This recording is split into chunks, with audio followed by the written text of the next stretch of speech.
Most gardeners are spending money on fertilizers, fungicides, rooting hormones, and pest sprays, while ignoring one of the most biologically active plants they can grow for almost free, aloe vera.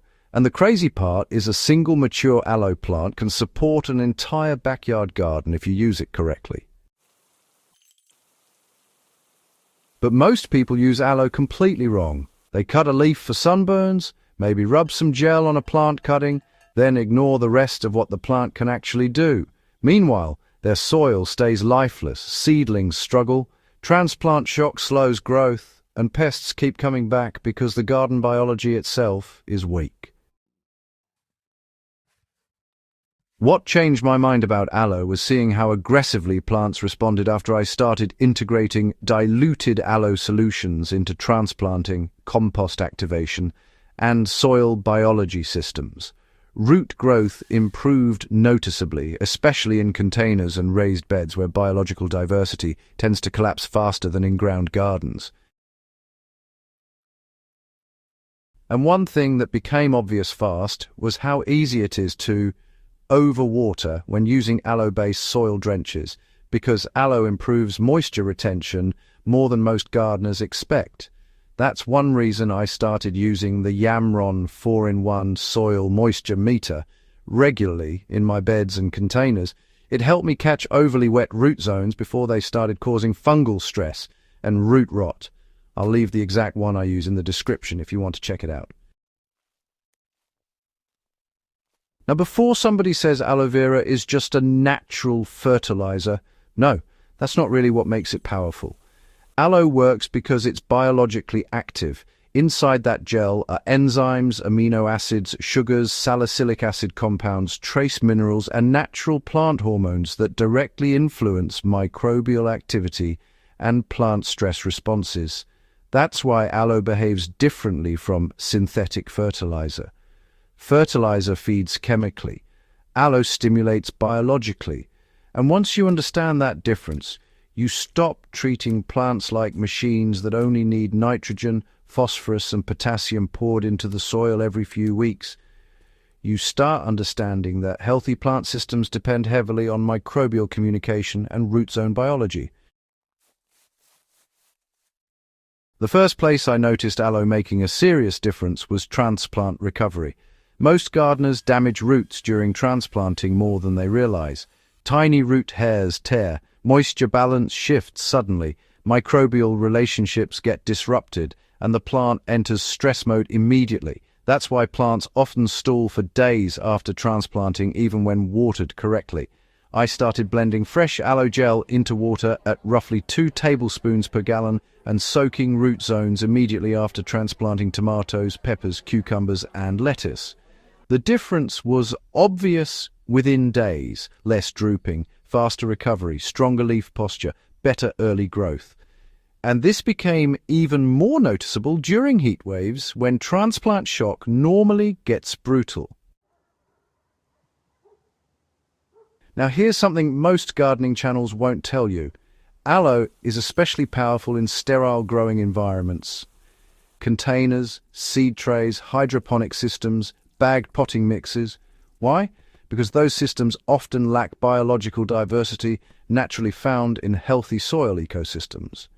Aloe helps stimulate microbial activity and root development where biology is weak or incomplete. That's one reason I started using diluted aloe water during seed germination trials. Not on every crop. Some seeds respond better than others. But lettuce, tomatoes, basil, peppers, and cucumbers consistently showed stronger early root development compared to untreated trays. And no, I'm not talking about dumping thick aloe gel directly into seed cells. That creates slime and oxygen problems. Dilution matters. Most successful aloe applications are surprisingly weak. Too much aloe can actually slow oxygen exchange around roots if the mixture becomes overly thick. That's one mistake social media gardening trends keep spreading. More is not always better.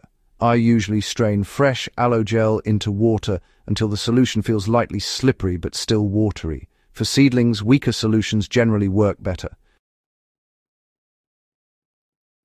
Now here's where things get really interesting. Aloe also appears to influence pest pressure indirectly, not because it's some magical pesticide, because healthier plants resist stress better. This is one of the biggest misunderstandings in gardening. Weak plants attract problems faster. Plants under moisture stress, nutrient imbalance, or root stress release different chemical signals. Pests and pathogens exploit those weaknesses aggressively. When aloe improves root establishment and microbial activity, plants often become naturally more resilient. I noticed this clearly in basil and pepper containers during one brutally hot summer. The aloe-treated plants stayed visibly more hydrated between waterings, and aphid pressure remained noticeably lower compared to untreated containers nearby. Not zero pests, lower stress.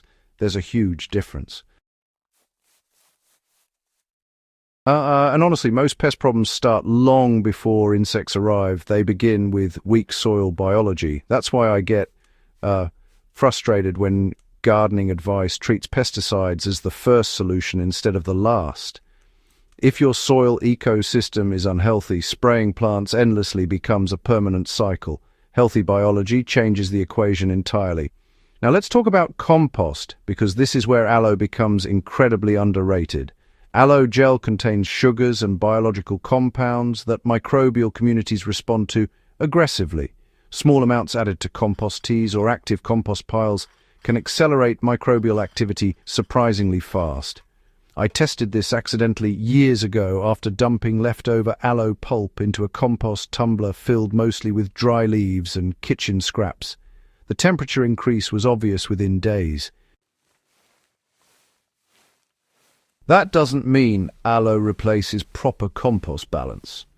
Carbon to nitrogen ratios still matter enormously, but aloe acts like microbial fuel when conditions are already balanced correctly, and this is especially useful in smaller compost systems, where microbial diversity fluctuates heavily. One trick I use now is blending aloe with non-chlorinated water and lightly moistening dry compost layers during pile construction, not soaking them, just lightly activating them. The microbial response becomes much more consistent, especially during dry weather when decomposition tends to stall. But here's the part most gardeners completely overlook.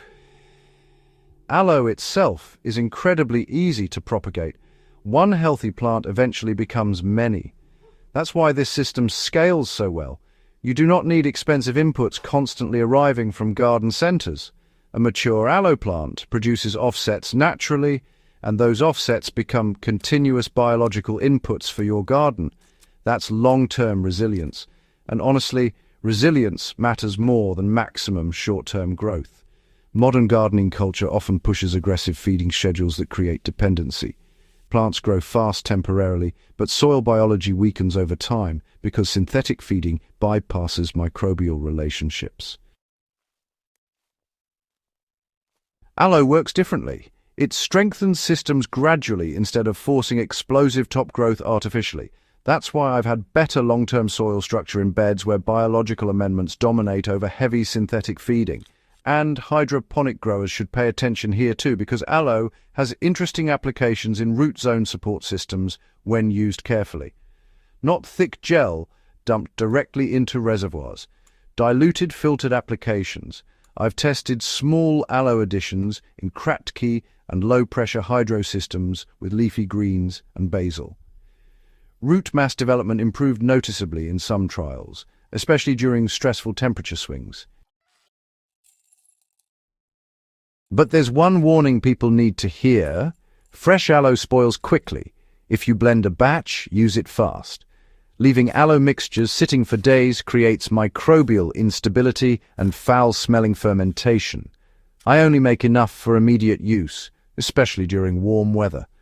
Fresh works best, anyway.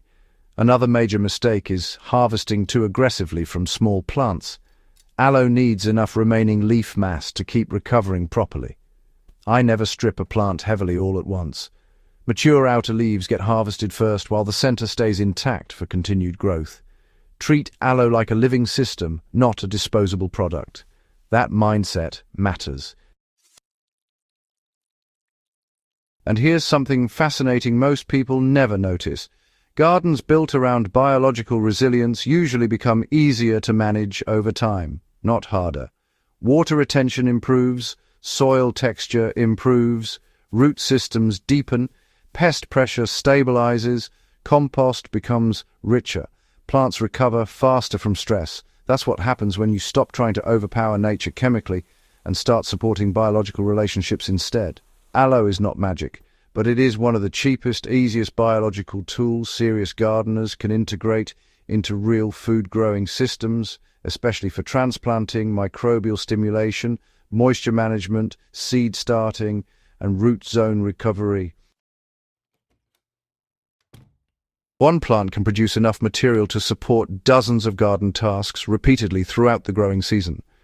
That's incredibly efficient, and honestly, once you see how differently plants respond under biologically active systems, it becomes difficult to go back to sterile gardening methods that depend entirely on bottled inputs. Because healthy gardens are ecosystems first, not feeding schedules. If you want better moisture management while using aloe drenches and biologically active soil systems, check out the YAMRON 4-in-1 soil moisture meter linked below. It's one of the easiest ways to avoid hidden overwatering problems before they damage roots. Subscribe to FarmLogic for more practical gardening knowledge rooted in real soil biology, microbial systems, and serious food production.